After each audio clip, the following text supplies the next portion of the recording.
Hello everyone, welcome to skill I Q में आपका स्वागत है। तो हम कर रहे थे ब्लैक बुक से OWS यानी कि वन वर्ड सब्स्टिट्यूशंस, और इसके लिए ये पार्ट नंबर 2 होगा। चलिए बिना किसी देरी के स्टार्ट करते हैं अपने पार्ट नंबर 2 को। तो पहले पार्ट में हमने जो है 50 तक अपने जो है वन वर्ड कर लिए थे। उसके बाद हम इस वीडियो में 51 टू 100 तक जो है अपने OWS देखने वाले हैं। तो चलिए स्टार्ट करते हैं। 51st देखिए, माउंटेन क्लाइंबिंग को बोलते हैं अल्पाइनिज्म। अल्पाइनिज्म थोड़ा सा है ना, अलग से हमने कलर किया हुआ है। ये थोड़ा सा स्पेलिंग के हिसाब से भी इम्पोर्टेंट वीडियो है। पार्ट ऑफ स्पीच मतलब ISM जो एंडिंग वर्ड्स होते हैं, ये जो है एक तरीके की प्रोसेस होती है। ठीक है, तो प्रोसेस होती है पहाड़ों पे चढ़ने की, है ना। तो इसको पर्वतारोहण बोलते हैं, जिसमें पहाड़ों के ऊपर चढ़ा जाता है। ये प्रोसेस होती है। माउंटेन क्लाइंबिंग मतलब एल्पाइनिज्म उसको कहा जाता है, प्रोसेस को, जब पहाड़ों पे चढ़ते हैं।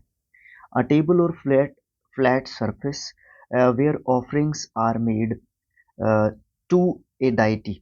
डाइटी का मतलब होता है देवी, है ना।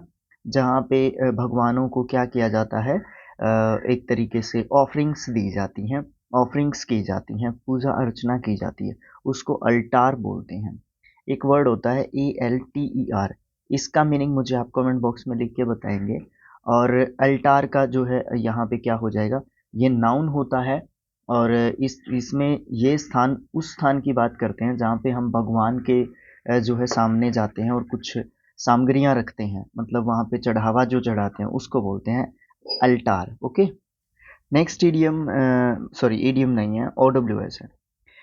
नेक्स्ट OWS है instrument that measures the altitude of the land surface. यानी कि अल्टीट्यूड क्या होता है लैंड सरफेस का, मतलब उसको मापने का एक इंस्ट्रूमेंट क्या होता है जो मेजर करता है लैंड सरफेस के अल्टीट्यूड को। तो अल्टीमीटर होता है। एल्टीमीटर, एल्टीमीटर जो है क्या होता है, एल्टीट्यूड को मापता है, मतलब हाइट को मापता है। धरती से यानी कि पृथ्वी से, अर्थ से ऊपर की जो हाइट होती है ना, उसको मापता है अल्टीमीटर। नाउन वर्ड होगा, किसी इंस्ट्रूमेंट का नाम है। तो that that height above sea level, उसको अल्टीट्यूड बोलते हैं। जो सी लेवल से ऊपर की जो हाइट होती है ना, उसको अल्टीट्यूड बोलते हैं। यानी कि अल्टीट्यूड को कौन मापता है, एल्टीमीटर मापता है। तो इस तरीके से आप वर्ड्स को रिलेट करके जब पढ़ते हैं ना, तो चीज़ें आसानी से ध्यान होती हैं। मतलब एक तो रूट वर्ड से हम पढ़ते हैं, ठीक है। एक वर्ड से कितने वर्ड्स बनते हैं, फिर उनके पार्ट्स ऑफ स्पीच जानते हैं। According to part of speech their Hindi meaning भी हम जानने की कोशिश करते हैं। फिर क्या होता है, एक वर्ड दूसरे वर्ड से कैसे रिलेट हो सकता है, जैसे एल्टीट्यूड को एल्टीमीटर से किस तरीके से रिलेट कर सकते हैं आप। ये चीज़ भी थोड़े से जानने की ज़रूरत होती है हमें, जिससे हमें वर्ड्स को याद रहने या ज़्यादा समय तक वर्ड्स याद रहने की पॉसिबिलिटी होती है। नेक्स्ट है हमारा someone who makes charitable donations in intended to increase human wellbeing. Altruist, altruistic वो प्रोसेस होती है जिसके तहत जो है अल्ट्रिस्ट पर्सन क्या करता है, वो डोनेशन जो है इकट्ठा करता है चैरिटी के हिसाब से। और वो क्या करता है, ह्यूमन वेलबींग के लिए जो है हेल्प करने के लिए लोगों को, मतलब धन इकट्ठा करता है, पैसे इकट्ठा करता है। उस पर्सन को अल्ट्रिस्ट पर्सन बोलते हैं, जो परोपकार करता है, ह्यूमन या मैनकाइंड के लिए, वेलफेयर के लिए काम करता है, फ्री ऑफ कॉस्ट करता है। ए farmer student of A school, college और यूनिवर्सिटी, उसको एल्यूमिनस बोलते हैं। एल्यूमिनस होता है भूतपूर्व छात्र, पहले वो इस कॉलेज या स्कूल या इंस्टीट्यूशन में पढ़ता था, यूनिवर्सिटी में पढ़ता था। नेक्स्ट है one who plays for pleasure rather than as a profession, या फिर इसको दूसरे तरीके से बोला जा सकता है, a person who is neither well experienced nor professional. तीसरे तरीके से इसी सेम बात को बोला जा सकता है, a non professional who is inept. Inept मतलब लिप्त होना, inept at a particular activity, मतलब एक ऐसा व्यक्ति जो अपनी खुशी से किसी काम को करता है, अमातुर होता है, शौकीन व्यक्ति होता है, अमातुर एक नाउन वर्ड होता है। दूसरी बात, एक ऐसा व्यक्ति जो अ, अच्छा एक्सपीरियंस्ड नहीं है, ना ही प्रोफेशनल है किसी काम में, किसी भी पर्टिकुलर काम में, वो भी अमातुर होता है। और तीसरी बात होती है एक नॉन प्रोफेशनल व्यक्ति, ठीक है, जो इनेप्ट रहता है एक पर्टिकुलर किसी एक्टिविटी में, उसको भी हम अमातुर बोलते हैं। Fear of riding in a car, उसको एमेक्सोफोबिया बोलते हैं। ये फोबियाज करवाने पड़ेंगे मुझे, इसी बुक में है, कभी ना कभी बीच में इनके भी वीडियोस डाल देंगे। तो एमेक्सोफोबिया किसको बोलते हैं? जिसमें हमें किससे डर लगता है? वाहनों से, व्हीकल से डर लगता है। उनमें बैठ के कहीं ये टक्कर ना हो जाए, कहीं आमने सामने दूसरे व्हीकल से, कहीं मैं अभी मर ना जाऊं मैं कहीं इसमें, कहीं ऐसा ना हो जाए, कहीं ऐसा ना हो जाए, कहीं वैसा ना हो जाए, तो उसको हम एमेक्सोफोबिया बोलते हैं। A diplomatic representative in another country, उसको एम्बेसडर बोलते हैं। और एक मैं आपसे क्वेश्चन पूछता हूँ, एक होता है हाई कमिश्नर, हाई कमिश्नर होता है, वो क्या होता है फिर? एम्बेसडर होता है राजदूत, हाई कमिश्नर भी होता है एक, वो क्या होता है? मुझे कमेंट बॉक्स में लिख के बताइए। Able to use the left hand and the right hand, then ही आएगा। Left and right hand equally well, उसको एम्बी डेक्स्ट्रस बोलते हैं। जहाँ पे बी आई बाय लिखा मिलेगा, इट मीन्स टू, बाय का मतलब होता है दो, है ना? तो एम्बी डेक्स्ट्रस का मतलब होगा दोनों हाथों को एक ही तरीके से यूज कर पाता है कोई व्यक्ति, और ये कोई ही कोई होता है। ठीक है, आप खुद अपने आप को ट्राई करके देख सकते हैं। आप अगर लेफ्टी हैं तो आप अपने लेफ्ट हैंड को राइट हैंड से ज़्यादा बेस्ट यूज कर सकते हैं। अगर आप राइटी हैं तो आप अपने राइट हैंड को लेफ्ट हैंड से ज़्यादा बेस्ट यूज कर सकते हैं। बट आपने देखा होगा कि बहुत से ऐसे लोग होते हैं, बट रेयर होते हैं ये लोग, ठीक है, वो दोनों हाथों को एक ही तरीके से यूज कर पाते हैं।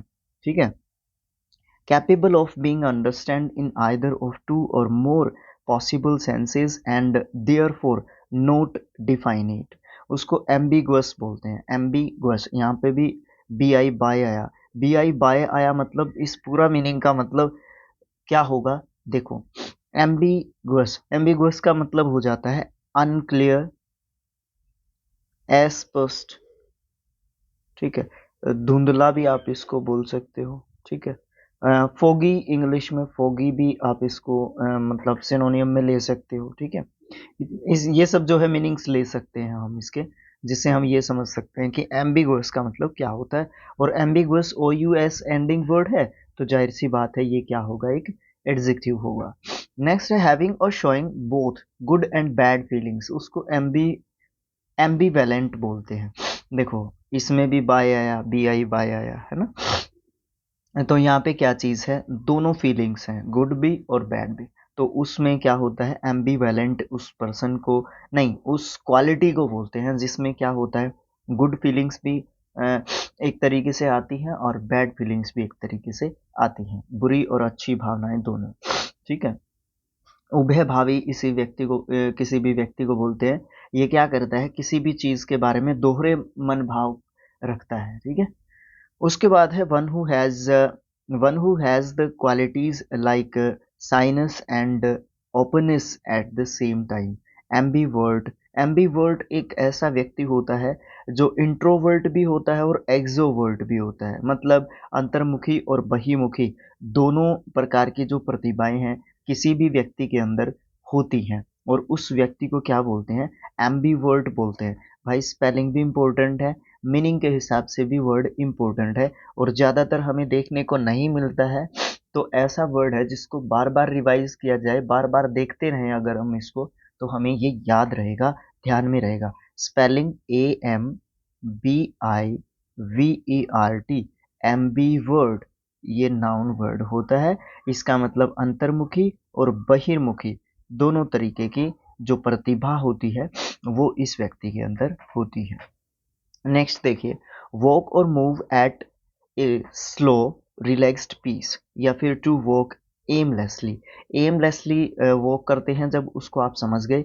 बट जब आप स्लो और रिलैक्स्ड मूड में चलते हैं, ठीक है, या तो मूव करते हैं, थोड़ा सा जल्दी चलते हैं, ठीक है, या फिर आप बिल्कुल वॉकिंग के मूड में होते हैं, वो भी slow and relaxed and peacefully, है ना, तो उसको एमेबल बोलते हैं। एमेबल्ड, एमेबल्ड, एम्बल्ड है, सॉरी एमेबल्ड नहीं है, एम्बल, एम्बल्ड, एम्बल्ड जो है इसकी सेकंड एंड थर्ड फॉर्म होती है और इसका पार्ट ऑफ स्पीच वर्ब होता है। इसका मतलब होता है मस्ती में चलना कह सकते हैं आप, मंद गति से चलना कह सकते हैं, धीमी गति से चलना कह सकते हैं, टहलना भी आप एक तरीके से कह सकते हैं। नेक्स्ट है हमारा मेक समथिंग बैड और अनसेटिस्फैक्टरी बेटर, तो उसको एमिलियोरेट कहते हैं और ये वर्ब होती है एमिलियोरेट। वर्ड के हिसाब से बड़ा इम्पोर्टेंट वर्ड है, वर्ड के हिसाब से मीनिंग मतलब स्पेलिंग टेस्ट के हिसाब से, स्पेलिंग के हिसाब से बड़ा इम्पोर्टेंट वर्ड होगा एमिलियोरेट। एमिलियोरेटेड, एमिलियोरेटेड जो है इसका सेकंड एंड थर्ड फॉर्म होता है। और जब हम क्या करते हैं, चीज़ों को और ज़्यादा बेहतर करने की कोशिश करते हैं, मतलब बेहतर बनाने के लिए जो है हम कुछ ना कुछ सुधार करते हैं, उस चीज़ को एमिलियोरेट बोलते हैं, ठीक है। नेक्स्ट है रेडिली रिएक्टिंग टू सजेशंस और इन्फ्लुएंसेस, या फिर विलिंग टू बी गाइडेड और कंट्रोल्ड। नीचे वाला बड़ी आसानी से समझ गए होंगे आप। विलिंग टू बी गाइडेड और कंट्रोल्ड मतलब जिसमें आप क्या करते हैं, जिसमें ज़रूरत होती है गाइड करने की या फिर कंट्रोल करने की, उसको एमिनेबल पर्सन बोलते हैं। या वो क्वालिटी ऐसी होती है जिसमें आपको गाइड करने की ज़रूरत पड़ती है या फिर इंस्ट्रक्ट करने की ज़रूरत पड़ती है, कंट्रोल करने की ज़रूरत पड़ती है, तो एमिनेबल टाइप के पर्सन हैं आप। एडजेक्टिव के रूप में यूज़ करेंगे, A B L ending words जो है एडजेक्टिव्स होते हैं, इसका मतलब आज्ञाकारी होता है। दूसरा भी पढ़िए, रेडिली रिएक्टिंग टू सजेशंस मतलब एकदम से आप किसी भी सजेशन के ऊपर रिएक्ट करते हैं या किसी भी इन्फ्लुएंस के ऊपर ज़रूर से आप रिएक्ट करते हैं कि हाँ इस तरीके की चीज़ की जा सकती है, हाँ ये चीज़ बिल्कुल ठीक है, तो आपके अंदर कौन सी क्वालिटी है, एमिनेबल टाइप के पर्सन हैं आप। Someone who is friendly and good नेचर्ड, उसको एमिकेबल बोलते हैं। मतलब वो जो है अच्छा फ्रेंडली और गुड नेचर टाइप का पर्सन है, तो एडजेक्टिव है, इसका मतलब आप समझ गए एमिकेबल का मतलब, ठीक है। मैत्रीपूर्ण या फिर मित्रता पूर्वक जो है आपके व्यवहार में वो क्वालिटी है आपके पास। ए पार्शियल और टोटल लॉस ऑफ मेमोरी, उसको एमनीशिया बोलते हैं। नाउन वर्ड होता है जिसमें भूलने की बीमारी होती है, जल्दी ही आप भूल जाते हैं चीज़ें।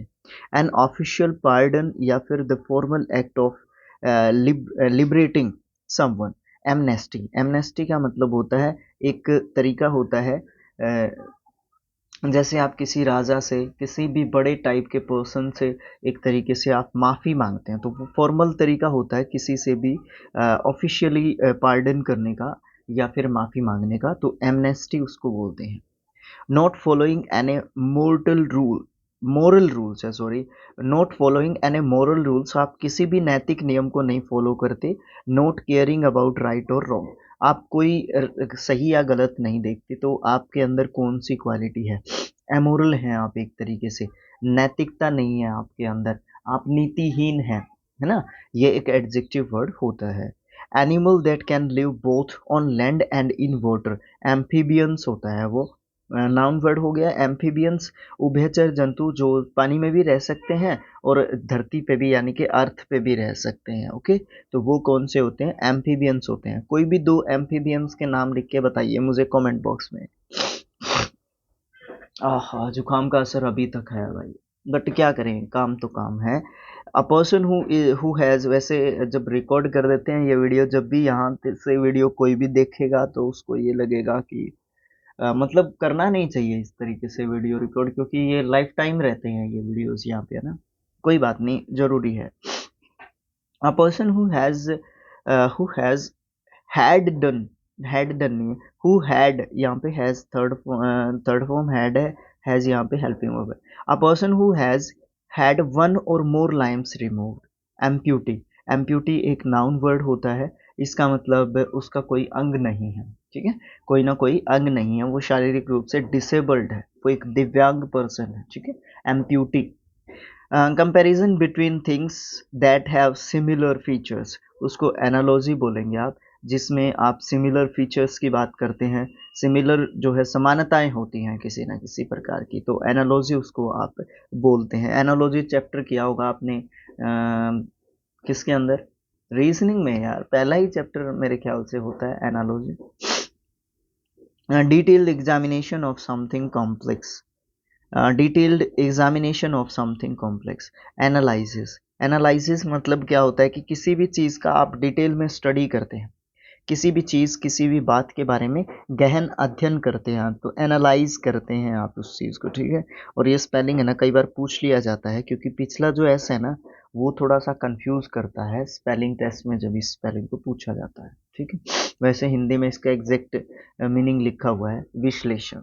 नेक्स्ट है a person who believes that laws and governments are not necessary, या फिर a person who believes in और tries to bring out a state of lawlessness, मतलब उसको एनार्किस्ट बोलते हैं। एनार्किस्ट का मतलब होता है कि एक ऐसा व्यक्ति होता है जो अराजकतावादी होता है। अराजकता मतलब अफरा तफरी मचवा देता है, ठीक है।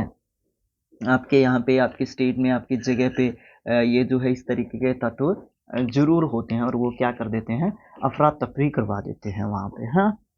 तो वो एनार्किस्टों का काम होता है ये, ठीक है। उसके बाद है एक गवर्नमेंट होती है एनार्की, ये अगला ही है। A situation in a country an organisation etcetera, किसी भी कंट्री में, ऑर्गेनाइजेशन में, स्टेट में, कहीं पे भी एक सिचुएशन होती है in which there is no government order और कंट्रोल, वहाँ पे कोई गवर्नमेंट के ऑर्डर को नहीं मानता है, कोई भी गवर्नमेंट के कंट्रोल को जो है सहन ही नहीं करता, उसके ऊपर ध्यान ही नहीं देता, तो वो किस टाइप की गवर्नमेंट होती है, अराजकतावादी टाइप की गवर्नमेंट होती है, एनार्की गवर्नमेंट होती है। The branch of science concerned with the bodily structure of humans, animals and other living organisms। Anatomy, anatomy होती है जिसमें स्टडी की जाती है, साइंटिफिक स्टडी की जाती है, या साइंस की एक ब्रांच होती है कौन, एनाटोमी, जिसमें स्टडी की जाती है ह्यूमन के स्ट्रक्चर की, बॉडी स्ट्रक्चर की, या फिर एनिमल्स के बॉडी स्ट्रक्चर की, या जो भी लिविंग ऑर्गेनिजम्स या बीइंग्स हैं, क्रिएचर्स हैं अर्थ के ऊपर, उनकी जो है स्टडी की जाती है साइंटिफिकली, ठीक है। उस साइंस की ब्रांच को एनाटोमी बोलते हैं। नेक्स्ट है a person who presents a radio television programme, उसको एंकर बोलते हैं। सबसे पहली बात तो इसको एंकर प्रोनाउंस करते हैं, ठीक है, जो समाचार पढ़ते हैं, ठीक है। उसके बाद है बिलोंगिंग टू लोग पास्ट, उसको एंशियंट टाइम बोलते हैं। एंशियंट टाइम सुना होगा आपने, ठीक है। एंशियंट टाइम यानी कि प्राचीन, प्राचीन समय, प्राचीन समय किसको कहते हैं, एंशियंट टाइम बोलते हैं। Ancient means adjective, okay. उसके बाद है a short interesting and amusing story about a real person और एन इवेंट, एनेक्डोट बोलते हैं। एनेक्डोट एक नाउन होता है और इसका मतलब होता है ए short story, a short story, एक छोटी सी कहानी, ओके, एनेक्डोट होती है। A medical specialist who administers drugs for relieving pain during surgery। Anaesthetic, anaesthetist होता है। एनेस्थेटिक वो दवाई होती है और एनेस्थेटिस्ट आपको वो दवाई देता है। बेहोशी की दवा लाने वाला या देने वाला आपको, वो एनेस्थेटिस्ट होता है। और एनेस्थेटिक वो दवाई होती है जो दी जाती है बेहोशी की, ठीक है। ये एक मेडिकल स्पेशलिस्ट होता है जो एडमिनिस्टर करता है ड्रग को, जो आपको रिलाइव करती है पेन में, किसके दौरान, सर्जरी के दौरान, ऑपरेशन के दौरान। Like a week old women, वो होती है एनाइल। एनाइल मतलब एक बड़ी एज्ड वुमेन जो वृद्ध हो चुकी हैं काफ़ी, एनाइल होती हैं। ए स्ट्रॉन्ग डिसलाइक और हॉस्टैलिटी, उसको एनी एनीमो एनिमोसिटी बोलते हैं। एनिमोसिटी घृणा होती है ये एनिमोसिटी, ठीक है। टू डिस्ट्रॉय कंप्लीटली, एनिहिलिएट ये एक वर्ब होती है। एनिहिलिएटेड, एनिहिलिएटेड इसका सेकंड एंड थर्ड फॉर्म होता है और इसका मतलब होता है to root out, to root out, जड़ से मतलब उखाड़ फेंकना है ना, रूट आउट कहेंगे, टू रूट आउट नहीं, रूट आउट। ये फ्रेजल वर्ब के थ्रू मैं इसका एग्जांपल, इसका मीनिंग जो है एक्सप्रेस करने की कोशिश कर रहा हूँ। The date on which an event happen in same some previous year, है ना। एनिवर्सरी, एनिवर्सरी में स्पेलिंग टेस्ट के हिसाब से पूछ लेता है, और यहाँ पे जो डबल एन है ना, ये एक तरीके से बहुत कंफ्यूज करता है, थोड़ा नहीं बहुत कंफ्यूज करता है भाई, ठीक है। उसके बाद हम बात करते हैं अफिक्स्ड, क्या बोलते हैं, अफिक्स्ड सम पेड एनुअली, एक सेम अमाउंट पे की जाती है एनुअली, उसको एन्युइटी बोलते हैं। वार्षिक भत्ता होता है, ये साल में एक बार मिलता है। उसके बाद whose name are not known, जिसका नाम जाना नहीं जाता। An unknown author, anonymous adjective हो गया। एनोनियम्स बेनाम, गुमनाम, जिसको कोई जानता ना हो और वो राइटर है। उसके बाद है ऑब्सेसिव डिजायर्स। ऑब्सेसिव डिजायर्स मतलब जुनूनी इच्छाएं एक तरीके से। To lose the to lose weight of refusing to eat, ईयर नहीं eat. Obsessive desire to lose weight, to lose weight by refusing eat. Anorexia, anorexia थोड़ा सा स्पेलिंग के हिसाब से हमने थोड़ा सा अलग से हाईलाइट किया हुआ है। ये नाउन वर्ड होता है और वजन कम करने के लिए जब हम भोजन को त्याग कर देते हैं, मतलब वो क्या होता है, डाइट पे जाना, है ना, कि मैं डाइट पे हूँ, वो जो है इसका सेम मीनिंग होता है। A collection of poems, stories, etc. that have been written by different people and published together in a book, या collection of poems, उसको एंथोलॉजी बोलते हैं, यानी कि साहित्यिक संग्रह, जिसको आप एंथोलॉजी का मीनिंग कहेंगे हिंदी में। और logy means study, logy means study, जिस तरीके से फोबियाज होते हैं, मनियाज होते हैं, उसी प्रकार से लॉजीज भी होती हैं, ये भी आपको पढ़ा देंगे। The study of human race, specially of its origin, development, customs and beliefs, उसको एंथ्रोपोलॉजी बोलते हैं। एंथ्रोपोलॉजी क्या होता है, ह्यूमन स्टडीज, मतलब मानव जो है उसका क्या इतिहास है, उस ह्यूमन जो रेस है, मानव जो वंश है, उसकी शुरुआत कैसे हुई थी, किस तरीके से क्या क्या चीज़ें हुई थी, आगे किस तरीके से डेवलपमेंट होता गया, किस में फिजिकल डेवलपमेंट होता है, या फिर अ, इससे कुछ कुछ टेक्निकल डेवलपमेंट भी जुड़ा होता है, बट इसमें सिर्फ हम ह्यूमन रेस के बारे में ज़्यादा जानते हैं, उसके वंश, क्लैन, उन सब चीज़ों के बारे में। Look forward to, anticipate, anticipated, anticipated इसका सेकंड एंड थर्ड फॉर्म होता है। एंटिसिपेट करना मतलब आगे के बारे में सोचना।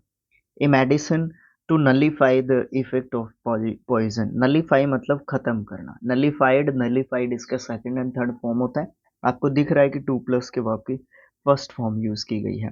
एंटीडोट, एंटीडोट जो है क्या होता है, नलीफाई करना मतलब खत्म करना, किसको, विष के मतलब प्रभाव को, उसको खत्म करना क्या होता है, एंटीडोट होता है।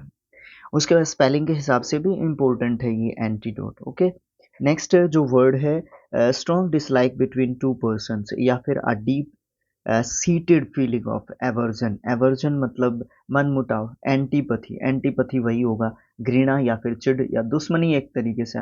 दुश्मनी तो मैं यहाँ पे नहीं कहूँगा, चिढ़ कहूँगा, ईर्ष्या, द्वेष, चिढ़, है ना, घृणा, ये सब मतलब आप इसके एंटीपथी के कहेंगे।